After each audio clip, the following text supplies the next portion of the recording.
Fica de pé só mais um pouquinho. Tá muito calor aí embaixo?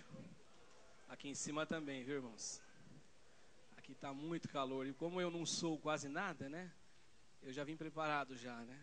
Eu tenho que trazer uma toalhinha, que nem do pastor Rocco, daquele tamanhão, né? Porque para curar o suor aqui tem que ser desse jeito. Abra sua Bíblia no livro do profeta Isaías. Profeta Isaías, capítulo 55 do profeta. Nós vamos ler alguns versículos de forma alternada, não totalmente na sequência. O profeta Isaías, todo mundo achou? Quem achou, fala amém bem alto para me ouvir. Falei alto, não para gritar, irmãos. Tem uma diferença, né? Alto e grito, né? Então vamos ler, versículo 1.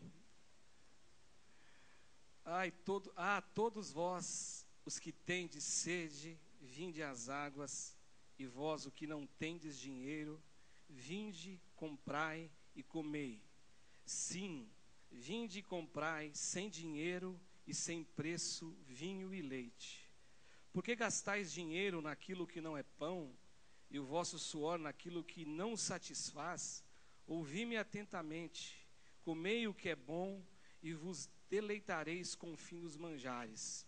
Inclinai os vossos ouvidos, e vinde a mim, ouvi, e a vossa alma viverá. Agora o versículo 6. Buscai o Senhor enquanto se pode achar, invocai-o enquanto está perto. O 7. Deixe o perverso o seu caminho, o iníquo os seus pensamentos, e converta-se ao Senhor, que se compadecerá dele, e volte-se para o nosso Deus, porque ele é rico em perdoar. Vamos repetir, é só essa última parte do texto. Diga assim: Deus é rico em perdoar. Vamos orar. Pai, é no nome do Senhor Jesus que nós estamos na tua presença, Pai. Eu quero te agradecer, porque o Senhor é Deus em nossa vida, porque o Senhor é refúgio, porque o Senhor é alento, o Senhor é um Deus de graça, um Deus de poder, um Deus de unção. Eu quero te agradecer pela vida da Nil, pela vida da Tânia, da Edna, da Valéria. Senhor, como nós oramos aqui, Senhor, muito obrigado, Pai, porque o Senhor tem levantado vidas aqui nessa casa para fazer a tua obra, porque a tua palavra diz que a seara é grande, mas são poucos aqueles que se dispõem a realizar a tua obra.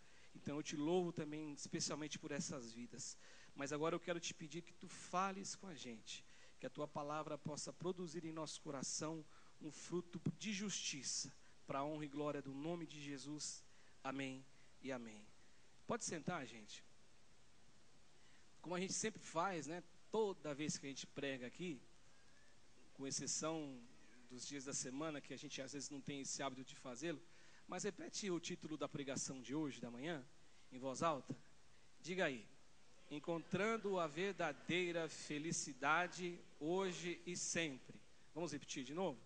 Encontrando a verdadeira felicidade hoje e sempre. Irmãos, eu estava meditando nesse texto ontem à noite, texto do profeta Isaías, e aí eu comecei a pensar que tipo de personagem a gente é, que tipo de pessoa nós somos, o que hoje, quando eu digo nós, eu quero deixar claro para você que eu estou me referindo a muita gente, a uma quantidade enorme de pessoas.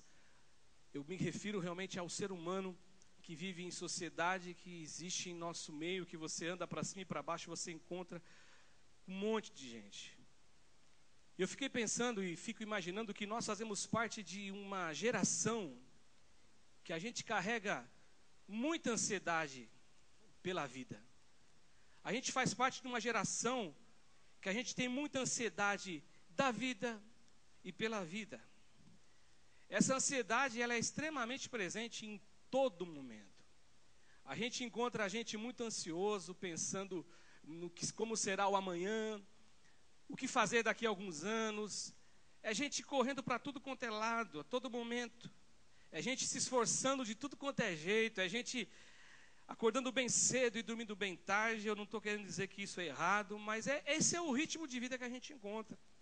Quando você sai pela manhã para trabalhar, e se você sai pela manhã muito cedo, não é o meu caso, que eu trabalho próximo de casa, mas quando eu tenho algum compromisso um pouco longe, às vezes eu vou para São Paulo, no escritório em São Paulo, onde eu trabalho, na empresa que eu trabalho, e aí por ser trânsito, por ter aquela coisa toda, a gente tem que sair cedo. E aí você acorda mais cedo, ou quando tem alguma visita agradável do sindicato da categoria dos empregados na empresa, a gente tem que ir lá também, né? Então aí quando você sai de manhã, aí você encontra muita gente logo pela manhã, o sol não surgiu, e a cidade já toda movimentada, a gente correndo para tudo quanto é lado. E a razão para isso acontecer, ela é uma só. Todo mundo corre, todo mundo luta, todo mundo batalha, todo mundo enfrenta um turbilhão de coisas por uma razão simples. Todo mundo quer ser feliz. Um ser humano que é comum, um ser humano que é normal, uma pessoa que existe de uma forma natural, que não é maluco, que não tem um parafuso a menos na cabeça, que realmente é um cara ação, esse cara quer ser feliz. Eu não conheço ninguém que deseja e almeja para a vida infelicidade. Até aquele, segundo as pessoas, algumas pessoas costumam afirmar, que ele chega ao ponto de se entregar a um sentimento tão destrutivo de tirar a própria vida dele, que totalmente condenável diante de Deus, diante da vida que Deus criou. Essa pessoa faz isso porque ele não aguenta, ele quer ser feliz de algum modo. Ele acha que a única maneira dele ser feliz é isso, está errado. Mas todo mundo quer ser feliz, todo mundo almeja essa felicidade. Só que nós que fazemos parte dessa sociedade, dessa vida, a gente acha que a gente sabe o caminho para ser feliz. As pessoas acham, e aí, não só quem é cristão, mas aquele que está lá fora também, ele acha que para ser feliz, para encontrar a felicidade, mesmo aqueles que não têm nenhum talento, nenhum dom, nenhum desejo, nenhuma vontade de fazer parte de um grupo de religião, um grupo religioso, seja lá um católico, seja lá um católico carismático, seja lá um cristão evangélico, seja a religião que você quiser imaginar, e aí falando de religião apenas. Mesmo aqueles que não têm nada e não carregam isso, eles acham que eles descobriram o caminho para ser feliz.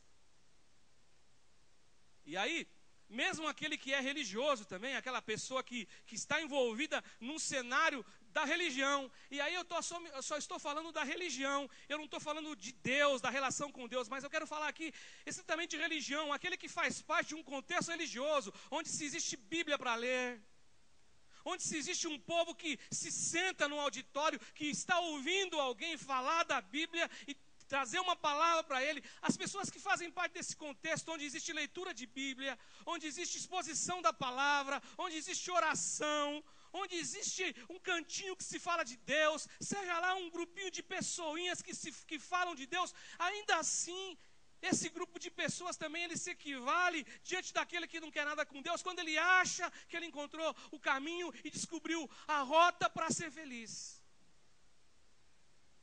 Eu quero dizer para vocês todos que estão aqui pela manhã hoje, nessa igreja, me ouvindo falar, que a gente imagina que a felicidade, e muita gente pensa assim, e muitos dos senhores que estão aqui pensam assim, e eu às vezes me pego pensando nisso também. A gente acha que a felicidade está simplesmente relacionada naquilo que a gente adquire, nas coisas que você adquire. A felicidade está, se você pensa assim, se eu conseguir comprar aquele carro que está na televisão, que o meu vizinho tem, que o meu amigo tem, que o meu patrão tem, eu não tenho esse carro, eu tenho esse aqui, eu ponho gasolina, ele vai para tudo quanto é lado, mas se eu conseguir aquele, aí eu vou ser feliz.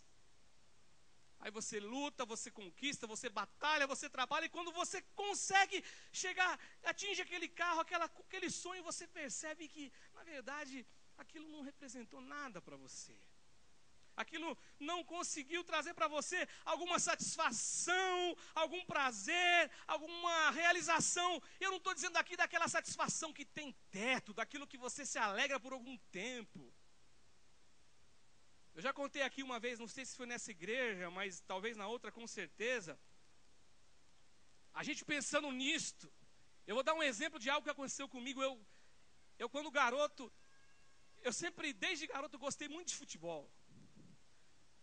O meu pai gostava de jogar futebol, os meus tios todos jogavam futebol. E quando eu nasci nesse lar de futebol, até hoje eu gosto de futebol. Eu não vou falar muito do time que eu torço, porque você já sabe que não está bom as coisas pro meu lado. Mas eu gosto de futebol até hoje.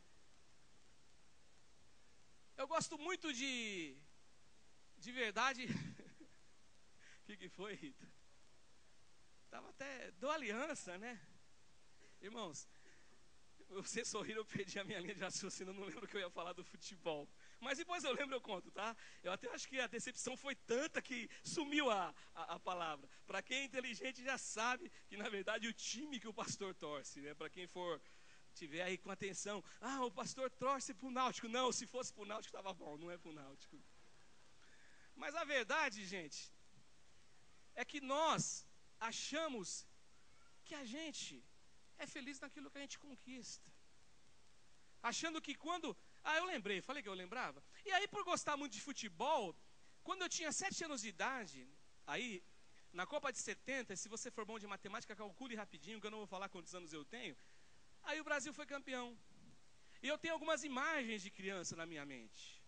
Uma imagem que eu carrego na minha mente como criança, até hoje, da minha época de 7 anos de idade, eu me lembro que tinha muitos balões no céu. Muitos balões quando o Brasil foi campeão em 70. Era balão que podia até bater de um lado para o outro. E aí o Brasil foi campeão em 70.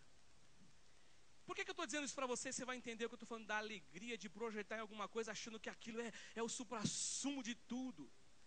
Aí tá bom, o Brasil não foi mais campeão. E quando o Brasil foi ser campeão da Copa do Mundo, já foi em 1994. Portanto, o pastor estava com 30 anos de idade, 29 anos para ser exato. Se você é bom de matemática, calcule de novo. Aí o que aconteceu? Com 29 anos, aí uma ansiedade doida, o Brasil vai ser campeão do mundo. E eu estava num frisson, num desespero, e aí ia ser campeão. E aí o Brasil foi campeão. E eu me lembro que eu estava no culto no Ferrazópolis domingo, lá, os pastores, e tinha 2 ou 3 que não gostavam de futebol, porque o pastor Bispo liberou todo mundo para assistir a final. E eu confesso que eu fiquei com uma vontade imensa de estar lá, mas eu fiquei constrangido por ser pastor, e eu fiquei na igreja. E o culto foi até abençoado, mas os rojões não saíam, e a angústia era completa. Só que aí o Brasil foi campeão, gente. Aí tá bom. E aí? O Brasil foi campeão. E aí? Campeão. O sentimento não mudou nada, não acrescentou nada, a minha vida não mudou para nada. Vocês entendem o que eu quero dizer para vocês, gente? Meus irmãos, fora de Deus, fora do Senhor, todas as conquistas que a gente tem na vida, todo ponto que a gente chega, se Deus ficar ausente por vontade humana, nossa, do coração, da mente, da alma, isto é frustrante. Eu quero explicar isso para você hoje. Quando eu busco alegria nas coisas que a gente conquista, naquilo que eu procuro alcançar, numa posição de vida, isso frustra. E o pior de tudo é que isso tem um preço. E o preço não é barato. O preço é caro. Alguns pagam um preço muito alto pelo fato de descobrirem um dia na vida e na existência que o tempo não volta atrás. E aí o filho está com 25 anos, 27 anos, 30 anos de vida. E a vontade que ele tem é que hoje, com uma mente diferente, se ele pudesse voltar atrás e curtir cada minutinho do tempo que o garotinho dele era um bebê, era uma criança, ele teria investido, porque ele deu tudo para o filho, mas ele não deu carinho, ele não deu amor, o filho cresceu. E hoje a frustração que ele carrega é de não poder carregar o filhinho dele no colo.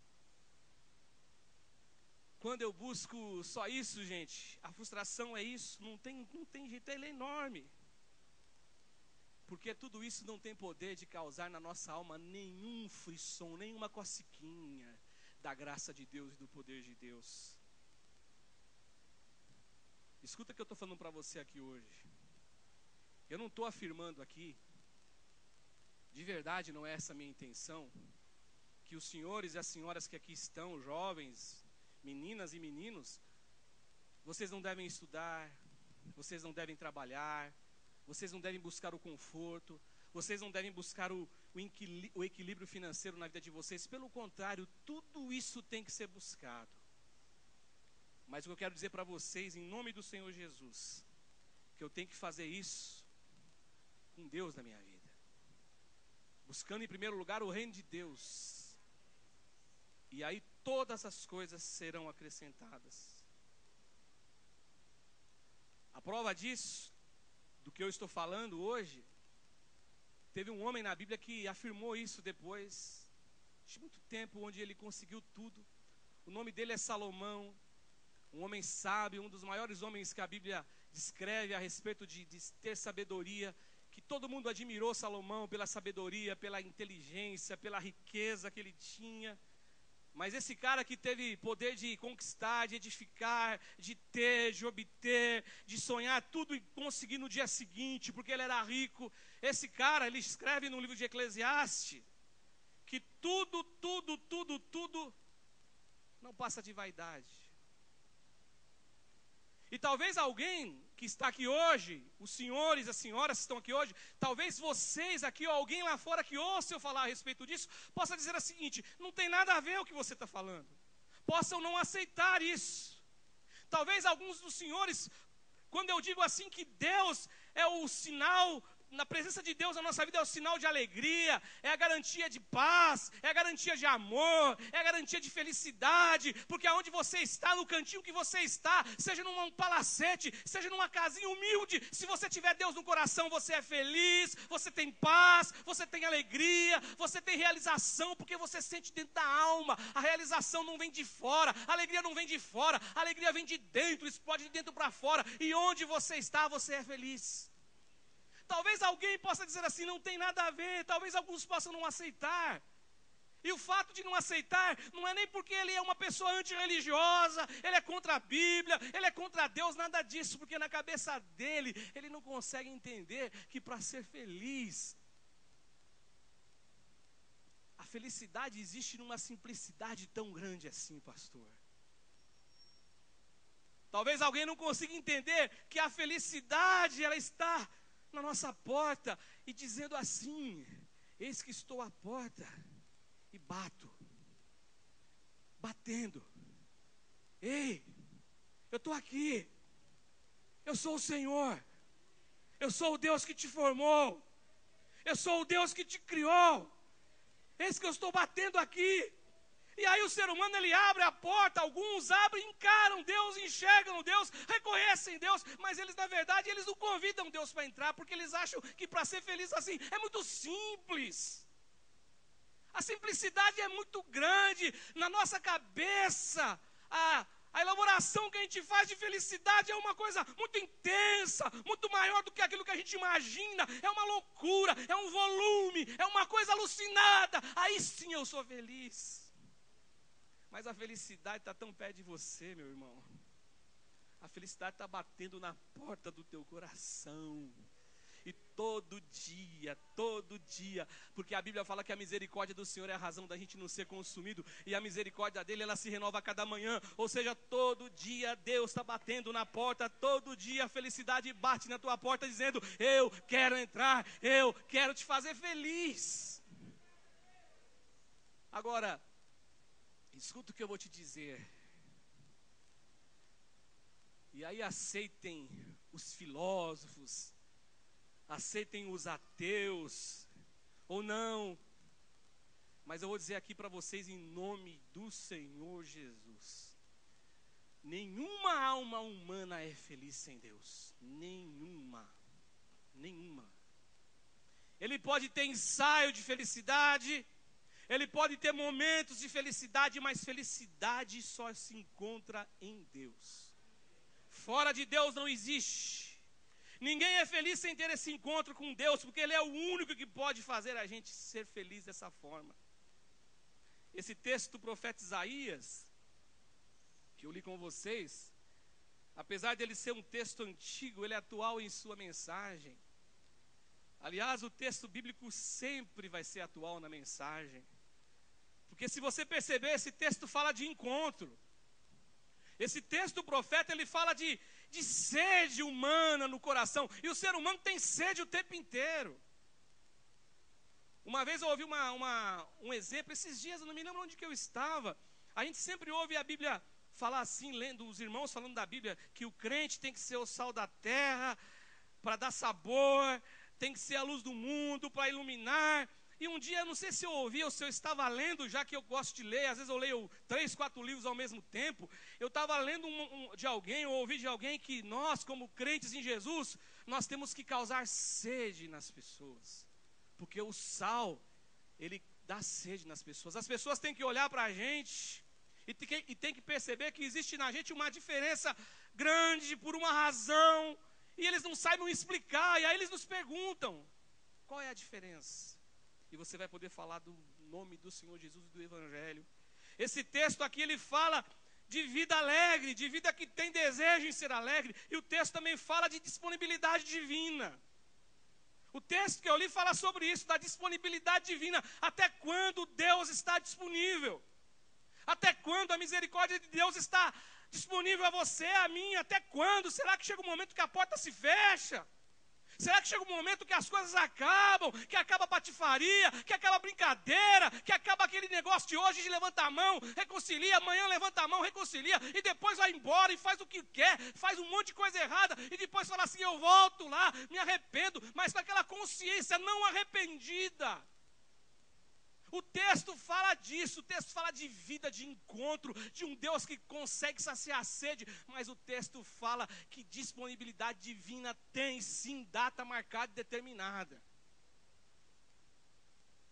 O texto fala dessa boa vontade de Deus de ser encontrado.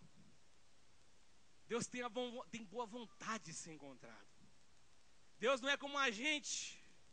Deus não é como o ser humano, que às vezes ele não quer ser encontrado, e por não desejar ser encontrado, ele fica camuflado em algum cantinho. Deus não, Deus está escancarado e dizendo para você, vinde até mim, venham a mim. O texto fala disso, o texto também fala, gente, da necessidade que a gente deve ter de deixar de viver irresponsavelmente. O texto fala da sabedoria que Deus tem ao meu respeito. Ou seja, o texto fala de conhecimento. Eu não li o versículo 8 e o versículo 9, mas a Bíblia fala assim, o profeta Isaías fala assim, os pensamentos que eu tenho a respeito de vocês são muito mais altos. Aquilo que eu imagino em relação a vocês é muito mais superior do que vocês pensam. E a primeira lição desse texto, que eu quero dividir com os amados, em relação a isso, que Deus, Ele é conhecedor da sede que a alma humana tem para ser feliz. Vamos repetir?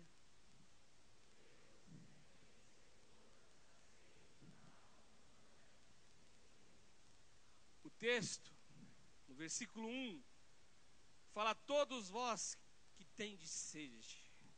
Ele fala, exclamação, todos vós os que tendes sedes. E sede aqui, ele representa exatamente essa felicidade que a gente procura. O que eu acho fantástico aqui é que os versículos 2 e 3 vão comprovar o que eu estou dizendo aqui. Sede aqui, ela representa exatamente esse desejo, essa busca incessante pela felicidade.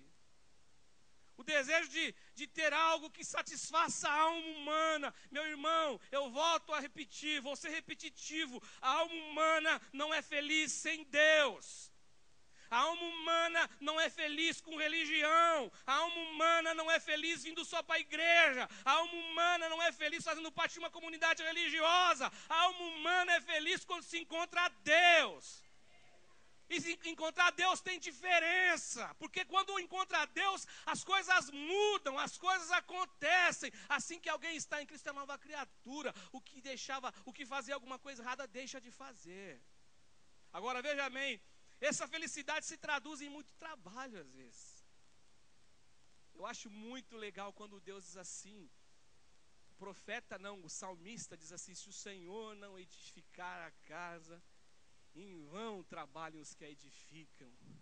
Se o Senhor não guardar a cidade, em vão vigia a sentinela.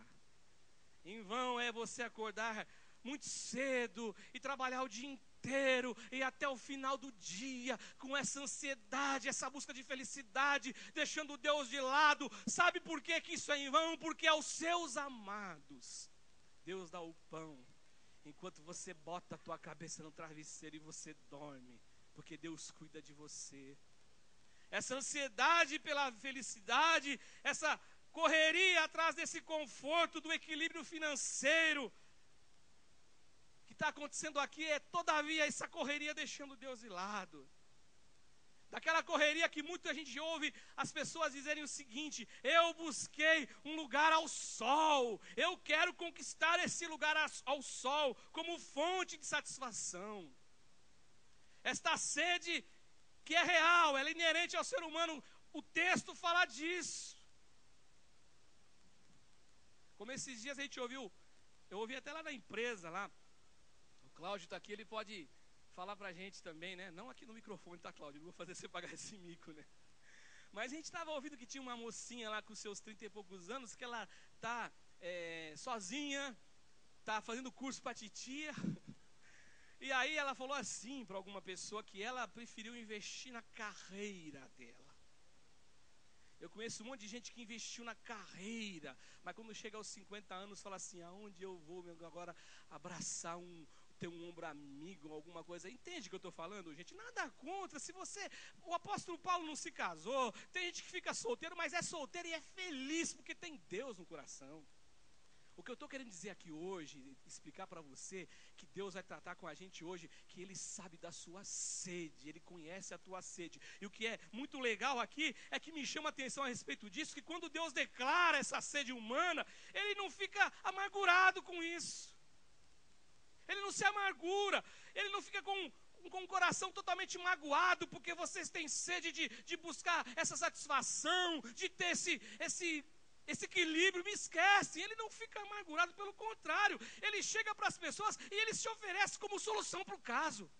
Você está com sede? Você quer ser feliz?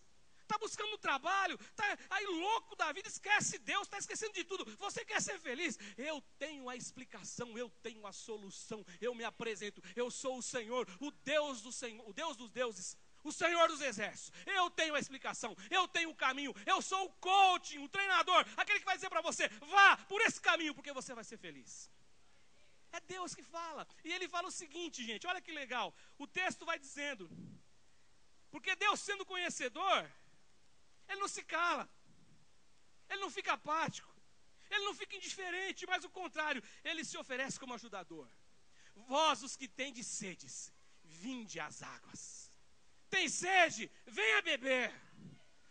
Está faminto? Venha comer. Olha o que ele fala assim: vós que tendes sedes, vinde às águas. Vós que não tendes dinheiro, vinde comprai. Sem dinheiro, vinde comprai. Sem dinheiro, sem preço, porque o que eu tenho para dar para vocês é de graça, é gratuito. Essa felicidade que vocês buscam: eu vou correr, eu tenho de graça. Vem numa caixinha de presente, com uma cartinha dizendo assim: vem do Senhor dos exércitos, é tua. Seja feliz. E o texto diz exatamente isso. Pastor Ivaldo já pregou aqui sobre aquele texto de Caná da Galileia, o primeiro milagre que Jesus realizou no ministério dele como ser humano, como vida. Ele fala assim: vós que não tendes dinheiros, vinde, comei de graça, comprai de graça vinho e leite.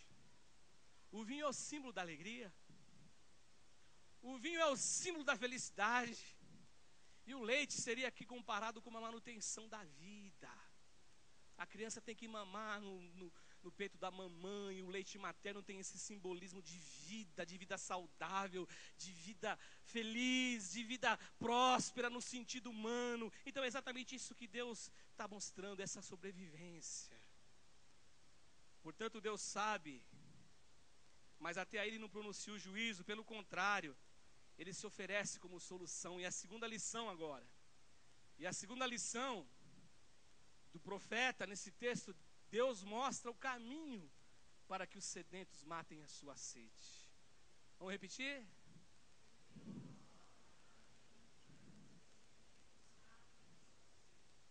Versículo 2. O profeta levanta uma questão. O questionamento do profeta é assim: por que vocês gastam dinheiro naquilo que não pode matar a fome de vocês?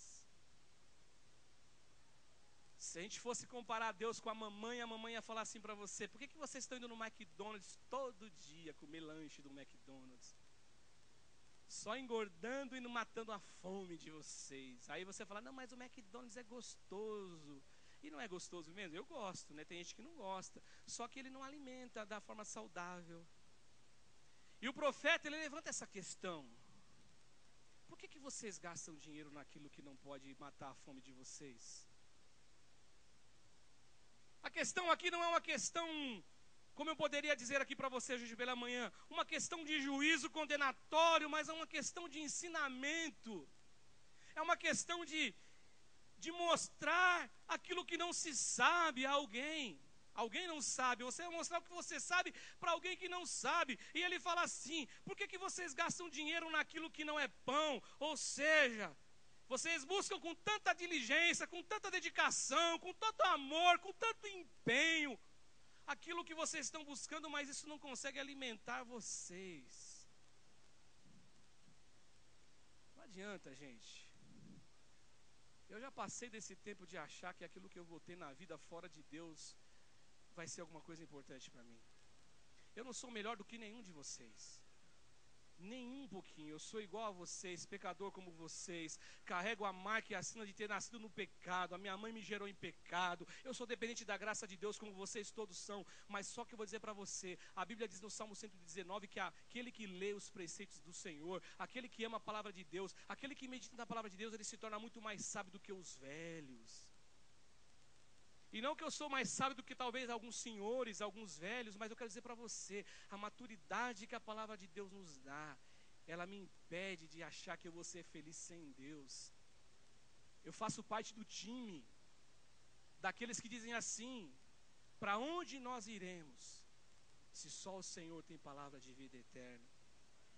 O time que eu visto a camisa é este. Ainda que o discurso seja duro, ainda que a palavra que Deus use seja dura em relação à minha pessoa, e Deus me exorte, e Deus diga para mim: está errado isso, e eu sinta dentro do coração aquela tristeza pela correção, e quando o Senhor Jesus vira para mim e fala assim: você não vai embora não, como os outros foram, eu faço parte do time de Pedro, que vou dizer para Jesus: eu não vou. Porque não existe alegria fora do Senhor, não existe satisfação fora do Senhor. Então, meu irmão, não se iluda. Você pode ser jovem, você pode ser o que for, você pode ser velho, você pode ser casado, você pode ser solteiro, mas se você esquecer de Deus, eu vou dizer para você: eu já sei o caminho. Você virá aqui um dia, ou vai entrar em alguma igreja evangélica, ou vai procurar algum homem de Deus e vai dizer assim: eu não sou feliz, porque felicidade só tem em Jesus Cristo. Fora disso não existe felicidade. Então o texto continua dizendo assim: e por que vocês suam tanto naquilo que não pode satisfazê-lo? Aí diante disso o profeta fala em nome de Deus, e aqui no caso é Deus falando pela boca do profeta, e ele revela o caminho para saciar a fome. Eu gosto quando Jesus fala assim: nem só de pão viverá o homem, mas de toda a palavra que sai da boca de Deus. Citando um texto de Deuteronômio. E aí ele fala assim: eu conheço o caminho para saciar a tua fome, o caminho para satisfazer a tua alma. E aí ele dá o segredo, e por isso que muitos não conhecem, não aceitam, não entendem, eles não conseguem ver lógica, mas é isso tudo. Aliás, é isso aqui só. Eu pensei que ia ter uma corrente de 1750 pastores. Eu pensei que ia vir um anjo do céu, ia pular em cima da igreja com as suas asas, fazer um ventinho gostoso e ficar soprando. Mas é só isso. Para ser feliz é só isso. Eu pensei que eu tinha que fazer uma campanha de 75 semanas. Eu pensei que eu tinha que fazer alguma coisa, colocar feijão cozido no sapato e subir correndo a escada. Eu pensei que era alguma coisa desse tipo. Vocês não conhecem essa, né, irmãos? Não? Querem que eu conte? Vocês gostam de uma coisa? Pastor Santiago, o pai do Cláudio, que está aqui, a irmã Rosa está aqui, a esposa dele, ele já faleceu. Cadê o pastor? Cadê o Cláudio? Ele ali. Tinha perdido você, Cláudio. O pastor Santiago contou que uma vez 2 pessoas foram fazer promessa, e se Deus desse isso, eu vou fazer a promessa que eu vou colocar feijão no sapato, eu vou subir a escadaria lá da escada, lá da Nossa Senhora da igreja, eu vou subir com feijão. E aí, irmãos, Deus é misericordioso e deu a benção para eles. E aí no dia marcado, estava lá o irmão subindo, subindo, subindo, e sangrando. Daqui a pouco o outro passou assim, ó, pum, pum, pum, pum, pum. Foi embora. Parecia o Rubens Barrichello lá atrás e o Schumacher aqui na frente, naquela época da Ferrari. Aí quando chegou lá em cima, o cara todo sangrado virou para ele e falou assim: meu, você é um brincalhão mesmo, né? Você não falou que você ia botar feijão no sapato? Você não prometeu isso? Eu prometi, e eu coloquei, mas eu coloquei cozido. Aí fica fácil, né, irmão? Ele colocou, ele cumpriu a promessa dele. Ele não deixou de cumprir. Eclesiastes 5 para ele não funcionaria. Ele não foi tolo, ele cumpriu, ele colocou. Ele não falou que ia ser cozido, se ia ser da marca, não sei o que, São João. Nem sei se tem essa marca de feijão, se é de arroz, né? Mas ele não prometeu. Agora que a gente quebrou o gelo, voltando para cá, escuta com atenção. A gente, irmãos, fica pensando que a felicidade é uma coisa muito alucinante. Aí aquele cara fala assim: se eu casar com a menina mais linda da escola, eu vou ser feliz. E ele casa com a menina mais linda da escola, mas ele não é feliz, porque ele não gosta dela, ele só está casando porque ele acha que ela é linda, e aquela coisa toda, né? São exemplos que eu podia multiplicar aqui, contar para vocês acerca da felicidade. Só que o Senhor, através do profeta, fala assim: ouvi-me atentamente.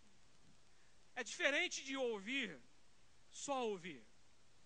Já aconteceu com você de você ouvir alguma coisa, alguém falar com você, e na hora que a pessoa sair, você não sabe nem o que ela falou? Eu vou até mais longe um pouquinho. Chega lá o Gil e o Juninho. Aí o Gil chega, não conhece o Juninho. Esse aqui é o Juninho. Ô Juninho, prazer, Cássio. Tudo bem? Prazer, eu sou o Cássio, eu sou o Juninho. Quando ele vira as costas, se perguntar qual é o nome dele, você não sabe. Já aconteceu com você isso? Já aconteceu comigo. Principalmente quando você liga no telemarketing, né, para falar com alguma empresa. A pessoa fala: é o fulano de tal que está falando. Eu esqueço o nome toda hora. Aí eu fico perguntando: como que é seu nome mesmo? Ela fala, repete. Como que é seu nome mesmo? Agora eu estou pegando a estratégia. Eu descobri, irmãos, uma coisa que assim é sabedoria pura. Eu marco no papel o nome agora. Agora eu não esqueço mais, eu anoto. Mas sabe o que acontece? A gente pensa que para ser feliz precisa de muita coisa, Alan. Só que a palavra diz assim: ouvi-me, inclinai os vossos ouvidos e a vossa alma viverá. O que Deus está falando é assim: não precisa muita coisa, é só inclinar os vossos ouvidos a mim, ouvir o que eu tenho a dizer a vocês, ouvir o meu conselho, ouvir a minha palavra, e com certeza a vossa alma viverá. E você vai ser feliz. O que está acontecendo aqui, minha gente, é a antecipação do que Jesus diria lá na frente para um povo pequenininho, humilde, carregando dentro do coração ansiedade também, com medo de um monte de coisa, que o Senhor Jesus falou assim para eles: vinde a mim, todos vós que estáis cansados e sobrecarregados e oprimidos, que eu vos aliviarei. Porque vocês têm que tomar sobre vocês o meu jugo e aprender de mim, que eu sou manso e humilde de coração, e vocês vão encontrar descanso para a vossa alma, e dessa maneira a vossa alma viverá. Terceira lição, para a gente quase caminhando para o final, falta só mais uma depois dessa. Vamos falar bem em voz alta? Deus mostra que sua disponibilidade em favor da alma humana não é para sempre. Meus irmãos, eu confesso para você que quando eu estava estudando essa palavra ontem, eu fiquei um pouco constrangido. Constrangido, e ao mesmo tempo me sinto assim numa situação para falar a respeito disso, como se eu tivesse numa situação muito complicada. Sabe por quê? Porque Deus, ele é rico em perdoar. O versículo 7 fala isso. Porque Deus é misericordioso. Porque Deus, ele é um Deus de amor. Eu já ouvi um pastor, aliás, eu não ouvi, o Laerte estava me contando desse pastor, que ele ouviu esse pastor pregar um dia, e ele falou uma coisa, pastor Evaldo, polêmico, que eu nunca tinha escutado na minha vida ninguém dizer isso, e eu confesso para você que eu não consegui engolir isso, não consegui mastigar isso, digerir isso, eu não consegui. Ele falou assim, que ele não acredita num Deus que vai deixar uma alma humana no inferno para sempre. É a posição desse pastor, polêmica, mas é. que quem for para o inferno, ele um dia vai ser resgatado de lá. Meu irmão, eu vou fazer 48 anos o mês que vem. Eu posso viver ainda mais 50, sei lá quanto tempo de vida eu vou viver. Eu, particularmente, como ser humano, eu falo como ser humano agora, como homem, como alguém que conheceu a Bíblia Sagrada aos 16 anos de vida, 17 anos de vida, eu não quero correr esse risco. Eu não desejo correr esse risco de ir para o inferno e ficar aguardando alguma ação divina que de repente o texto bíblico nunca nos revelou. Portanto, falar dessa situação em que Deus mostra que a disponibilidade dele em favor da alma humana não é para sempre é complicado. Eu me sinto tanto constrangido às vezes para falar isso, mas é o que eu entendo, porque na verdade, até hoje quando eu li esse texto, eu nunca consegui interpretação diferente dele. Até hoje quando eu li o texto do profeta Isaías no versículo 6, eu nunca ouvi nenhum pastor pregar a respeito disso de uma maneira diferente, porque o texto diz assim, olha, o texto é muito claro, ele fala assim: buscai ao Senhor enquanto se pode achar. E aí esse enquanto se pode achar, ele não é uma coisa, como eu sempre gosto de falar, um pacotinho fechado, igualzinho para todo mundo, pode ser antes. Eu tenho 48 anos, mas eu conheço gente que morreu aos 18. Conheço gente que morre com mais de 100, então ele tem um tempo longo de vida, tem uns que não dá tempo. Eu não sei quanto tempo é isso, mas o que eu sei é que a Bíblia fala assim: buscai ao Senhor enquanto se pode achar. A arca de Noé é uma prova disso, é um exemplo disso. Noé fez a arca, construiu a arca, todo mundo zombava de Noé, e eu vou lá até dar um pouquinho de razão, entenda o que eu vou dizer, porque nunca tinha chovido, nunca tinha acontecido nada. Se o ser humano não tem Deus, não fala com Deus, não ouve a voz de Deus, construa um barco gigante e todo mundo vai zombar de você, e você vai falar assim: isso é loucura. Mas o fato é que a chuva veio, o dilúvio aconteceu, e a Bíblia diz assim que Deus selou a porta da arca de uma maneira divina, foi uma cola divina, não foi uma ação humana, porque talvez Noé, homem de Deus, ele sentisse no coração pena por alguém, mas o decreto foi divino. Portanto, o que o texto diz aqui, gente, quer ser feliz? Vinde, comprai, comei, de graça, sem dinheiro, bebei, beba vinho, tome leite, alegria, manutenção de vida. Só que você não deve viver irresponsavelmente. O texto diz assim: eu não consigo ver outra coisa aqui, eu só encontro no Senhor, e só esse encontro do Senhor, e no Senhor me produz alegria. Eu não consigo entender de outra maneira. O texto ainda continua.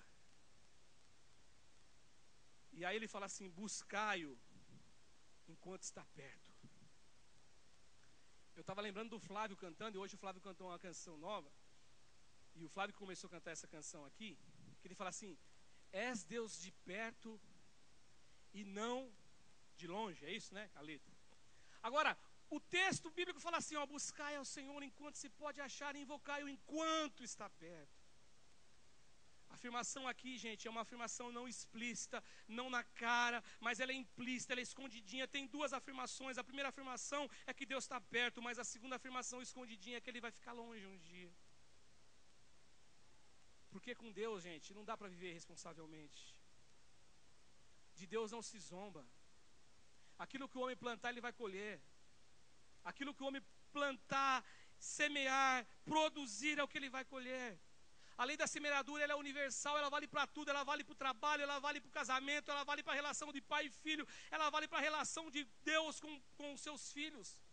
Para tudo na vida, o que você planta, você colhe. Se você planta harmonia, você colhe harmonia. Se você é um cara que vive desgraçadamente sem Deus, eu não estou dizendo você, mas alguém que vive assim, ele chega num ambiente, ele polui o ambiente, ele impregna o ambiente com uma coisa ruim, porque ele é mau, ele carrega essa maldade, essa malignidade, ele é assim.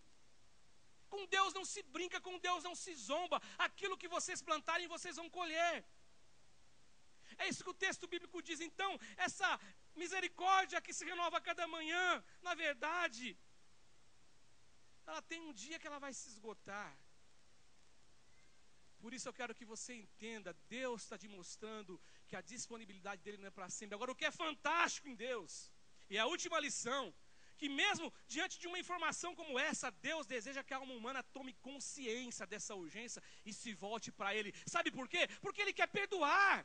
Deus está na casa dele, e aquilo que o pastor falou do coração dele, que alma, a gente vai ver no coração de Deus isso, e vai ver assim, além disso, perdão, eu quero perdoar, eu desejo perdoar, eu sonho em perdoar, eu desejo amar, eu sou o Deus de amor.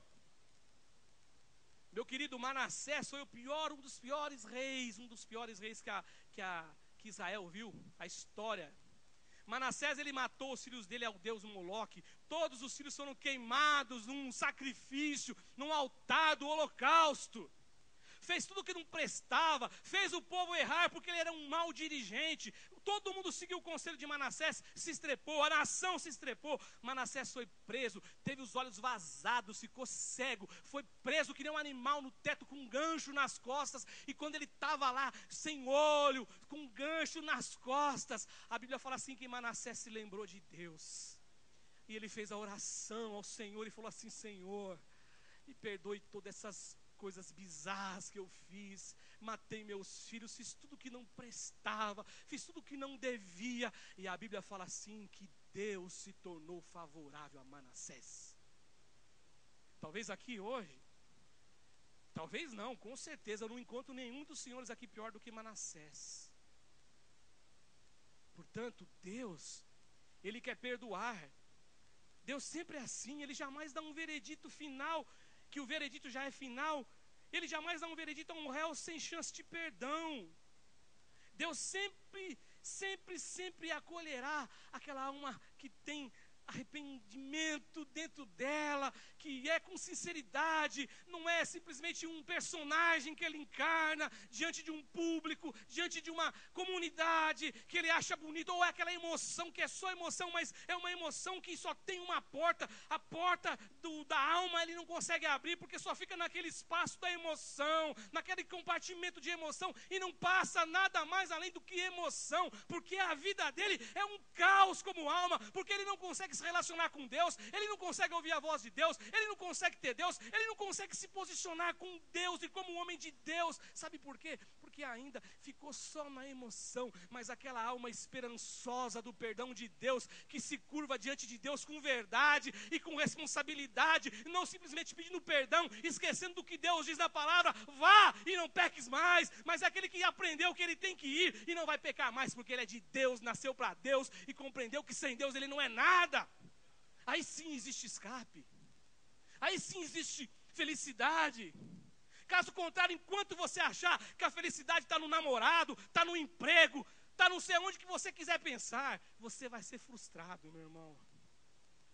Agora, se a felicidade estiver em Deus, você vai chegar no teu emprego, na tua casa, olhar para a tua mulher, olhar para o teu marido, olhar para os teus filhos, e você vai vir com aquele discurso que todo mundo fala, aquele discurso de dizer assim: a minha mulher é a mais linda do mundo, os meus filhos são os mais lindos do mundo, o meu trabalho é o melhor, sabe, os meus filhos, eles, pode ser aquele perna de pau, mas você fala, ele é bom de bola, ele é bom, ele é craque, ele no lugar do Neymar, ia ser o show, e o moleque não sabe nem chutar, chuta assim, mas para você ele é bom. Sabe por quê, gente?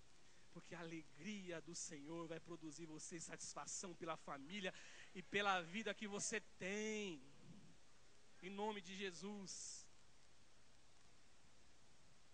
Outra coisa que eu vou falar enquanto os meninos estão vindo para frente, é ao final. Aí Deus faz um convite. O que eu acho fantástico é que ele fala: olha, buscai ao Senhor enquanto se pode achar. Buscai-o enquanto está perto, ou seja, vai chegar uma hora que a porta da graça se fecha. Mas não para por aí, eu tenho um convite para vocês. E o convite aqui é para o perverso. Você não é perverso, meu irmão. Eu não conheço nenhum perverso aqui, a não ser que você é um cara muito agente 86 da perversidade. Você é um perverso enrustido aqui no meio da gente. Mas o que eu conheço, o pouco que eu conheço de vocês, a gente não é perverso. Mas o texto diz assim no versículo 7: deixe o perverso o seu caminho, o iníquo os seus pensamentos. Talvez a iniquidade aí é mais difícil da gente detectar, porque de repente você carrega dentro de você pensamentos ruins, pensamentos maldosos, pensamentos assim, que se a gente pudesse colocar nesse telão aí, você sairia daqui envergonhado. Talvez você não é assim também, mas Deus está falando para uma pessoa que na verdade ela é perversa. Deus está colocando, o profeta coloca o perverso, dizendo que para o perverso existe esperança, para o iníquo, para aquele cara com a mente totalmente doentia ainda existe esperança. Porque Deus é um Deus da esperança. Deus é um Deus que é o Deus de segunda chance, de terceira chances, desde quando exista arrependimento de verdade. O convite aqui é a buscar Deus pela razão simples, porque Ele é rico em perdoar.